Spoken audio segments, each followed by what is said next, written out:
Children we are learning about vectors these days और हमने दो वेक्टर्स को जोड़ने का तरीका सीखा था। कैसे? हमने दो वेक्टर्स को एक ट्राइंगल के दो एडजेसेंट साइड से रिप्रेजेंट किया था। वेक्टर नंबर 1 यानी ए इस साइड से और बी इस साइड से।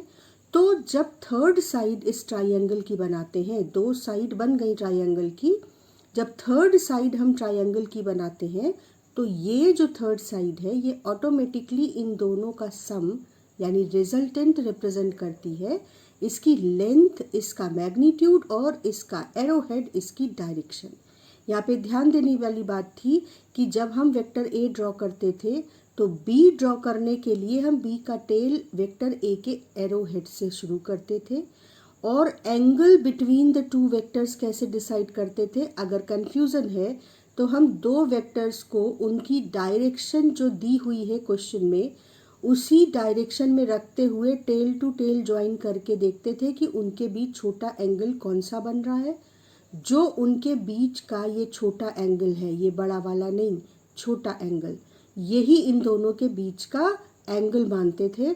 तो यहाँ पर इस तरीके से अगर हम इसको थोड़ा आगे बढ़ाएं तो ये एंगल इन दोनों के बीच का वो ही एंगल रिप्रेजेंट करता है। तो एक्चुअली यहाँ पर हम दो वेक्टर्स को एक ट्राइंगल, दो वेक्टर की हेल्प से एक ट्राइंगल फॉर्म कर रहे थे जिसमें तीसरी side a plus b represent करती थी। और फिर हमने मैथमेटिकली भी डिराइव किया था कि अगर दो वेक्टर्स a b हैं तो उनका रिजल्टेंट का जो मैग्नीट्यूड है वो vector 1 square plus vector 2 square plus 2ab cos theta से रिप्रेजेंट होगा, जहाँ थीटा a और b के बीच का एंगल है। और इस वेक्टर की डायरेक्शन किसी एक वेक्टर से, रिजल्टेंट वेक्टर की डायरेक्शन किसी एक वेक्टर से b sine theta upon a plus b cos theta फॉर्मूले से मिलेगी, जहाँ a क्या है? वो वेक्टर जिससे रिजल्टेंट की डायरेक्शन हम ले रहे हैं, और b कौन सा वेक्टर है? दूसरा वेक्टर, और थीटा क्या है? a और b के बीच का एंगल। तो ये है a और b के बीच का एंगल और ये है रिजल्टेंट का a से एंगल, ठीक है। और हमने फॉर्मूले डिराइव किए थे और अब इन फॉर्मूलों से हम सीधे रिजल्टेंट कैलकुलेट करेंगे, उनकी डायरेक्शन कैलकुलेट करेंगे। अब दूसरा मेथड क्या था जिसमें दो वेक्टर्स से हम ट्रायंगल नहीं बना रहे हैं, हम पैरेललोग्राम बना रहे हैं। तो उसमें जो पीछे हम a और b वेक्टर यूज़ कर रहे थे, समझो अगर वही एग्जाम्पल हम एक्सटेंड करें आगे, तो पहले हमने वेक्टर a बनाया, उसके बाद b को एज इट इज़ बिना मैग्नीट्यूड और डायरेक्शन चेंज किए, जो b का एरो है वो ऐसे बनाया कि b की टेल a की टेल से मिल रही है। फिर ये दोनों वेक्टर्स पैरेललोग्राम के दो एडजेसेंट साइड्स रिप्रेजेंट करने लगे, या यूँ समझो कि अब हमें पैरेललोग्राम इन मेकिंग दिख रहा है। अब हम इस पैरेललोग्राम को पूरा करेंगे। इसके पैरेलल लाइन यहाँ ड्रॉ की और इसके पैरेलल लाइन यहाँ से ड्रॉ की, पैरेललोग्राम पूरा हो गया। अब इसमें इसका जो डायगोनल है कौन सा? वो डायगोनल जो इन दोनों वेक्टर के इंटरसेक्शन पॉइंट से पास हो रहा है, वो डायगोनल ऑटोमेटिकली इन दोनों का रिजल्टेंट रिप्रेजेंट करने लगेगा। इस डायगोनल की लेंथ, इसका मैग्नीट्यूड और इस डायगोनल का एरो हेड, इसकी डायरेक्शन। अगर a और b के बीच का एंगल थीटा है और रिजल्टेंट वेक्टर a से एंगल अल्फा बना रहा है, तो सेम फॉर्मूला हम यहाँ पर a और a के रिजल्टेंट के मैग्नीट्यूड को कैलकुलेट करने के लिए यूज़ कर सकते थे। a square plus b square plus 2ab cos theta और tan alpha b sine theta upon a plus b cos theta. अब हमने फिर दूसरा मेथड सीखा जो बहुत ही स्ट्रॉन्ग टूल है रिजल्टेंट कैलकुलेट करने का, और वो है resolving all the vectors involve in the problem and then find x component of result, y component of result, and then find the resultant itself by using the formula x component of resultant square plus y component of resultant square। अब ये तरीका obviously नया तरीका है, थोड़ा सा time लगेगा पर आ जाएगा, कोई प्रॉब्लम नहीं है। इस तरीके में जैसे ये एग्जाम्पल हमने लिया था, तो यहाँ पर हमने कहा कि उस एक ऑब्जेक्ट है, उस पर तीन फोर्सेस एक्ट कर रहे हैं और तुमसे रिजल्टेंट पूछा है। अब 2 फोर्सेस नहीं है, 3 फोर्सेस हैं। तो हमने क्या सीखा था? हमने सीखा था कि तीनों फोर्सेस को आप कोई 2 डायरेक्शन जो म्यूचुअली परपेंडिकुलर हो वो डिसाइड करिए और तीनों फोर्सेस को उन 2 डायरेक्शंस के अलोंग रिजॉल्व कर दीजिए। यहाँ पर हमारे लिए सूटेबल था कि हम एक डायरेक्शन x ले लें और दूसरी y ले लें। तो जो x डायरेक्शन है वो ये और y डायरेक्शन इसके परपेंडिकुलर। तो देखो बच्चों, हमने एक ये x एक्सिस के अलोंग डायरेक्शन ली और एक ये y एक्सिस के अलोंग, और हमने देखा कि अरे एक फोर्स तो x एक्सिस के अलोंग ही है। तो अब इसे रिजॉल्व करने की ज़रूरत नहीं है क्योंकि हमें सारे कंपोनेंट्स x और y एक्सिस के अलोंग चाहिए थे। लेकिन ये वेक्टर और ये वेक्टर ये दोनों x और y के अलोंग नहीं है, तो इनको रिजॉल्व किया। देखो इसको कैसे रिजॉल्व किया, वही अपना तरीका कि हमने x एक्सिस पर परपेंडिकुलर ड्रॉप किया और y पर। अब इस वेक्टर की डायरेक्शन ऐसी है कि जो हमने परपेंडिकुलर ड्रॉप करके कंपोनेंट निकाला वो तुम देखो माइनस x एक्सिस के अलोंग बन रहा है ना। तो ये जो ब्लैक कलर का है ये F2 का कंपोनेंट है x के अलोंग और ये F2 का कंपोनेंट है y के अलोंग। अच्छा, ये दूसरा वाला भी पहले हम रिजॉल्व कर ही लेते हैं। F3 को रिजॉल्व किया तो इससे भी परपेंडिकुलर ड्रॉप किया x और y पर। अब यहाँ पर तुम देखो कि F3 का कंपोनेंट y एक्सिस के अलोंग जब हम ड्रॉप कर रहे हैं तो निगेटिव साइड में निगेटिव y एक्सिस के अलोंग ही मिल रहा है और दूसरा कंपोनेंट भी निगेटिव x एक्सिस के अलोंग मिल रहा है। पर उससे कोई चिंता की ज़रूरत नहीं, परेशान होने की ज़रूरत नहीं है। अब हमारा काम क्या था? जब हमने रिजॉल्व करना वेक्टर को सीखा था तो हमें पता था कि कंपोनेंट साइन कंपोनेंट या कॉस कंपोनेंट मिलते हैं। तो हमने ये पता किया कि भाई या तो इस कंपोनेंट और इस वेक्टर के बीच का एंगल मिल जाए या इस कंपोनेंट और इस वेक्टर के बीच का एंगल मिल जाए तो हमको साइन और कंपोनेंट डिसाइड हो जाएगा। तो हमने ये वाला जो फैक्ट था उसको यूज़ किया कि ये दोनों वेक्टर्स 120 डिग्री एंगल पर हैं और जो y एक्सिस है और जो x एक्सिस है वो 90 डिग्री पर है। तो इसलिए ये बचा हुआ जो एंगल है वो 120 माइनस 90 होना चाहिए। ठीक, 120 माइनस 90 यानी 30। और जैसे ही ये 30 मिला हम तुरंत समझ गए कि ये वाला कंपोनेंट क्या हो जाएगा, F2 cos 30। वो कंपोनेंट जो एंगल से, जो रिजल्टेंट से या वेक्टर से, मेन वेक्टर से थीटा एंगल बना रहा होता है वो cos थीटा कंपोनेंट होता है F2 cos थीटा। और दूसरा वाला अपने आप F2 sin 30। अब ध्यान रखना यहाँ पे 60 की ज़रूरत ही नहीं है ना, 60 की ज़रूरत यहाँ पर नहीं पड़ रही है। तो ये F2 cos 30 और ये F2 sin 30। इसी तरह से इन दोनों वेक्टर्स के बीच में ये 120 का एंगल है और ये y एक्सिस और ये x एक्सिस, तो ये 90 डिग्री है। तो 120 में से 90 डिग्री माइनस करेंगे तो ये वाला एंगल 30 मिल जाएगा। तो ये कंपोनेंट हो गया F3 cos 30 और ये वाला कंपोनेंट हो गया F3 sin 30। तो अब हमने इन दो वेक्टर्स को रिजॉल्व कर लिया। तो देखो हमने नेक्स्ट, बाद में ये ज़रूरत नहीं पड़ेगी पर स्टार्टिंग में समझने के लिए हमने एक दूसरा डायग्राम बनाया जिसमें जिन वेक्टर्स को रिजॉल्व कर चुके थे अब उन्हें अपने पिक्चर से हटा दिया। अब हमें रिजॉल्व पार्ट से ही मतलब है केवल। तो यहाँ पर हमने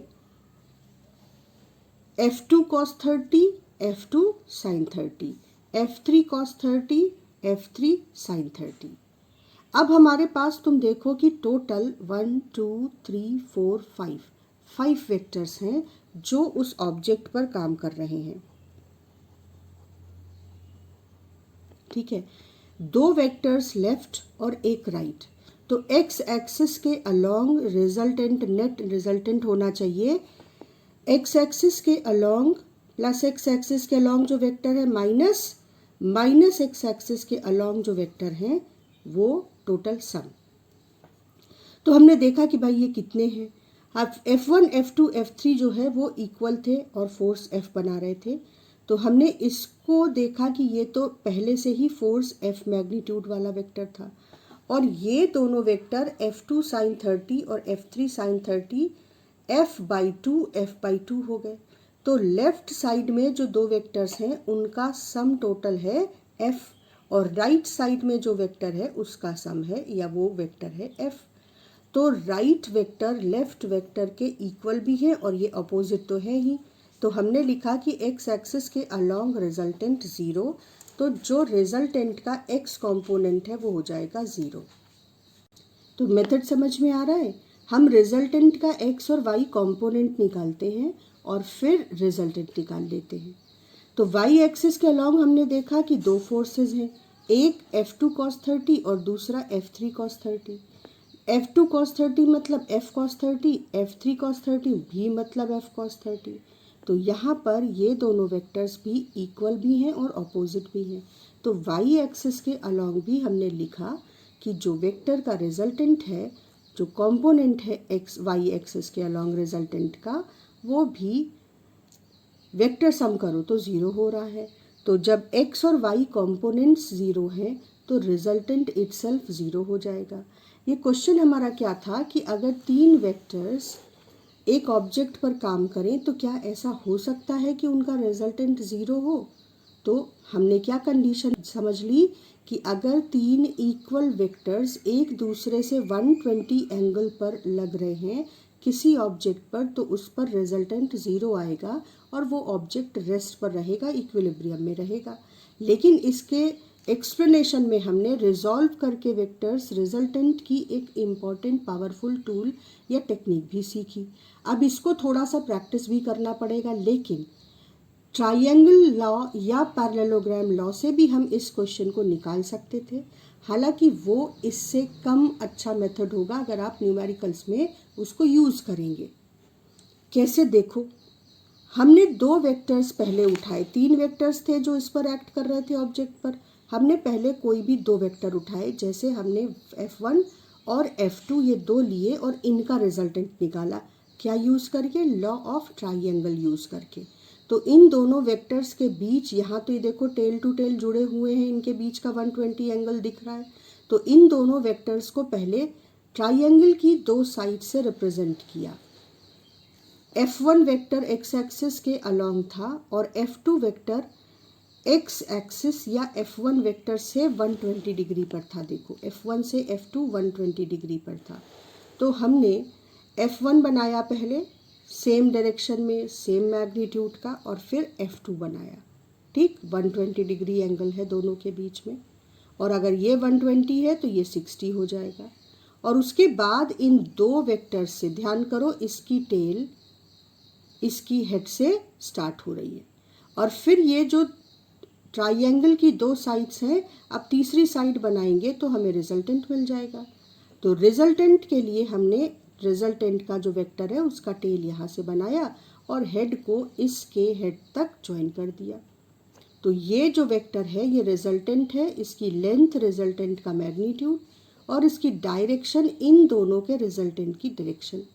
तो क्योंकि ये इंटरमीडिएट रिजल्टेंट है, मतलब टोटल रिजल्टेंट नेट रिजल्टेंट नहीं है, तो हमने इसको r' से रिप्रेजेंट किया और हमने लिखा कि ये F1 और F2 इन दो वेक्टर्स का रिजल्टेंट है। अब जब हमें इन दोनों का रिजल्टेंट मिल गया तो अब हमने इन दोनों को अपने सोच से हटा दिया, क्योंकि F1 और F2 अब ऐड हो गए हैं और उनके इफेक्ट को ये उनका रिजल्टेंट रिप्रेजेंट कर रहा है अच्छी तरह से। अब हमें तीसरा वेक्टर बनाना था, तो तीसरा वेक्टर किधर है वो डायरेक्शन हमको देखनी पड़ेगी। तीसरा वेक्टर F1 से, ये F1 था ना, तीसरा वेक्टर F1 से 120 डिग्री के एंगल पर है, तो हमको F1 की ज़रूरत टेम्परेरीली पड़ेगी तीसरा वेक्टर बनाने के लिए। तो हम वापस अपने डायग्राम पर गए और हमने F1, देखो F1 वेक्टर से 120 डिग्री पर ये F3 वेक्टर बना दिया। ठीक, डायरेक्शन और मैग्नीट्यूड दोनों F3 वेक्टर की एज इट इज़ हमने बना दी F1 से 120 डिग्री पर। अब F1 का काम ख़त्म। अब हमने देखा कि हमारे पास F1 F2 का रिजल्टेंट मौजूद है और ये तीसरा वेक्टर, तो अब इसके और इसके रिजल्टेंट से हमको फाइनल रिजल्टेंट मिलेगा। हमने देखा कि जो रिजल्टेंट था F1 और F2 का वो F आ रहा था। कैसे कैलकुलेट किया था हमने? मैग्नीट्यूड के फॉर्मूले से। अभी दिखाएंगे कि कैसे कैलकुलेट किया था, लेकिन इसका मैग्नीट्यूड F1 F2 के रिजल्टेंट का F आ रहा था और उसकी डायरेक्शन ये थी, देखो है ना, ये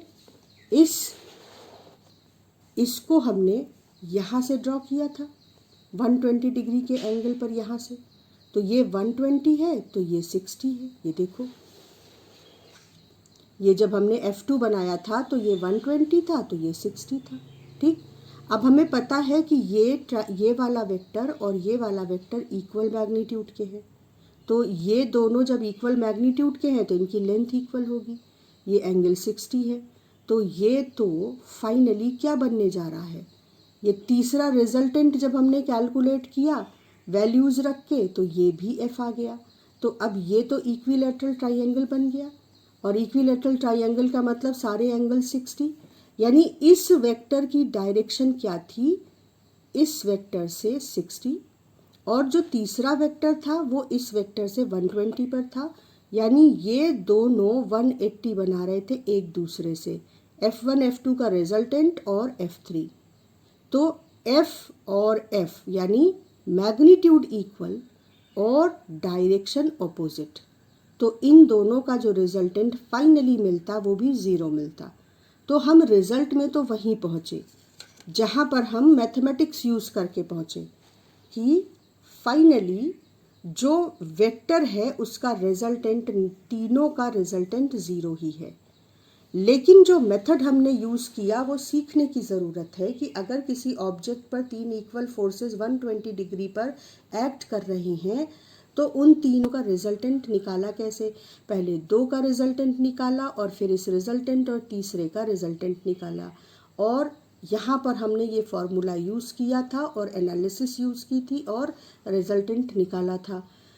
तो ये न सिर्फ आपको ये भी बता रहा है कि कैसे आपने लॉ ऑफ ट्राइंगल यूज़ किया और आपने रिजल्टेंट 3 वेक्टर्स का निकाला, ये भी बता रहा है कि अगर 3 इक्वल वेक्टर्स एक दूसरे से 120 डिग्री पर हैं तो उनका रिजल्टेंट 0 होगा। ये एज अ फैक्ट भी हमको याद रखना है। तो अब एक ही केस को हमने 2 तरीके से किया। पहला तरीका रिजॉल्व किया और मैथमेटिकली निकाला, वो ज़्यादा फिजिबल तरीका है, और दूसरा ट्रायंगुलर लॉ का यूज़ किया और रिजल्टेंट निकाला, पहले 2 का और फिर इसका और बचे हुए वेक्टर का। तो अब ये तुम्हें धीरे धीरे बार बार समझकर प्रैक्टिस करनी होगी, तो तुमको ये टेक्निक अच्छे से आ जाएगी, क्योंकि ये हमको through out the physics, through out the 11th and 12th बहुत यूज़ करनी है। तो अब हमने देखो ये एक और क्वेश्चन लिया जिससे कि हम इस मेथड के साथ कंफर्टेबल हो सके, और ऑब्वियसली आई विल सजेस्ट कि हम यहाँ पर रिजॉल्व करके ही रिजल्टेंट निकालेंगे। तो यहाँ पर ये ऑब्जेक्ट है और इस पर 3 फोर्सेस एक्ट कर रहे हैं। फिलहाल हम इन 3 फोर्सेस का रिजल्टेंट चाहते हैं। ग्रेविटेशनल फोर्स, ये जिस सरफेस पे रखा है उसका रिएक्शन फोर्स, ये क्योंकि सिस्टम को थोड़ा और कॉम्प्लिकेट करेंगे तो हम फिलहाल इन 3 वेक्टर्स को अगर हमें क्वेश्चन में दिया हो तो कैसे रिजल्टेंट निकालेंगे बस उतना सीख रहे हैं, क्योंकि हमें रिजल्टेंट निकालने का मेथड कंफर्टेबल तरीके से सीखना है। तो अब हमने क्या किया कि हमने ध्यान किया कि इस क्वेश्चन में हम कौन सी 2 डायरेक्शन लें जिसमें सारे वेक्टर्स को रिजॉल्व करें। तो यहाँ भी हमको यही समझ में आया कि एक एक्स एक्सिस की डायरेक्शन ले लेते हैं और एक वाई की डायरेक्शन ले लेते हैं, और तब सारे वेक्टर्स को उन्हीं 2 डायरेक्शन में रिजॉल्व कर लेते हैं। तो जब हमने ध्यान से देखा तो हमने देखा कि ये 2 जो वेक्टर्स हैं वो तो एक्स एक्सिस के अलोंग ही हैं, तो असल में हमें केवल एक वेक्टर को यहाँ पे अगर रिजॉल्व कर लें तो काम चल जाएगा। तो हमने इस वेक्टर को रिजॉल्व किया। हमने ये सारे पॉइंट्स लिखे पहले खुद को समझाने के लिए कि we will select 2 mutually perpendicular direction and then we will resolve all the vectors along those 2 directions. Here we are selecting x axis and y axis. Then only 2 Newton force is there which should be resolved. तो हमने 4 Newton और 10 Newton को x axis के along देखा, तो हमने कहा तो टेंशन ही नहीं है, 2 न्यूटन के फोर्स को रिजॉल्व किया।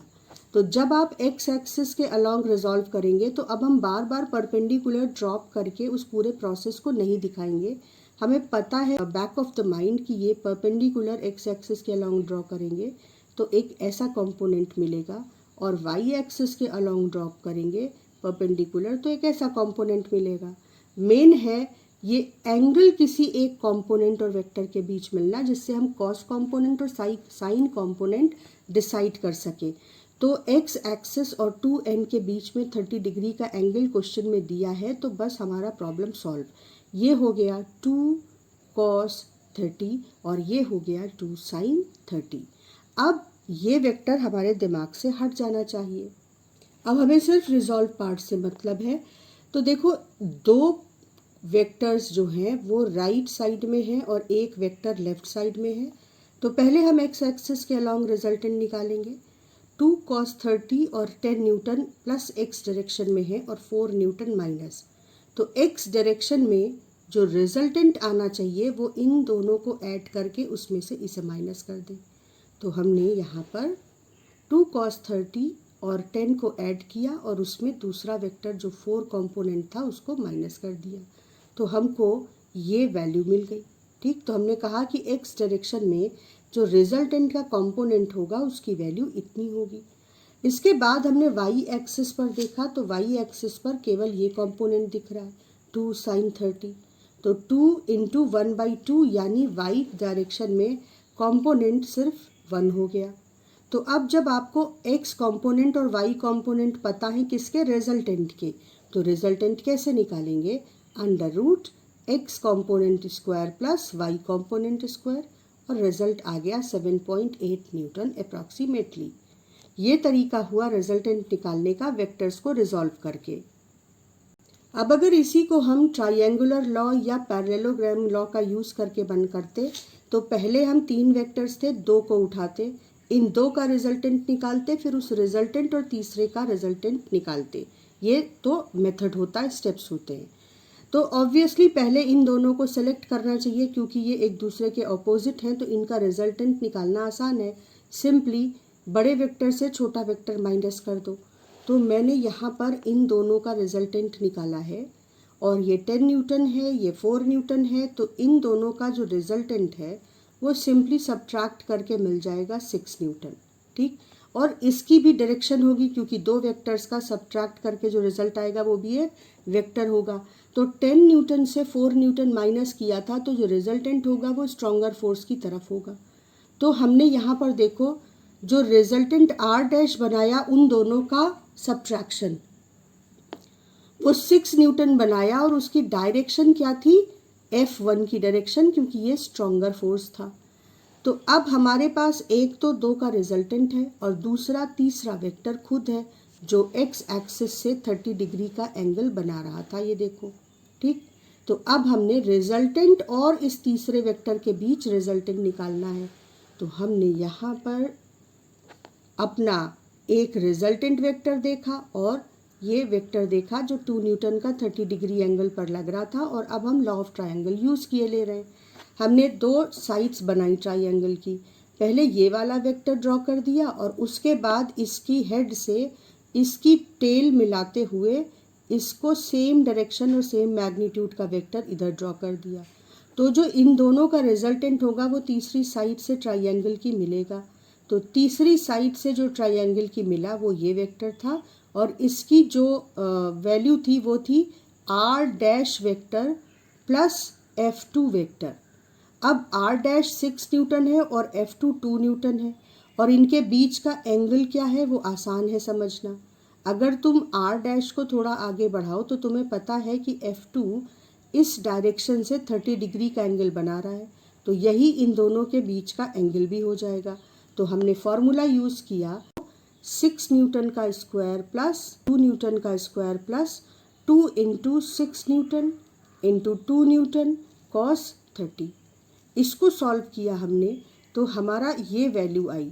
तो अब इसको सीधे यहाँ पर अंडर रूट में कैलकुलेट कर लेते हैं, और रिजल्टेंट हमारा वही आया जो हमने रिजॉल्व करके पाया था 7.8 न्यूटन। तो ये तरीका हो गया।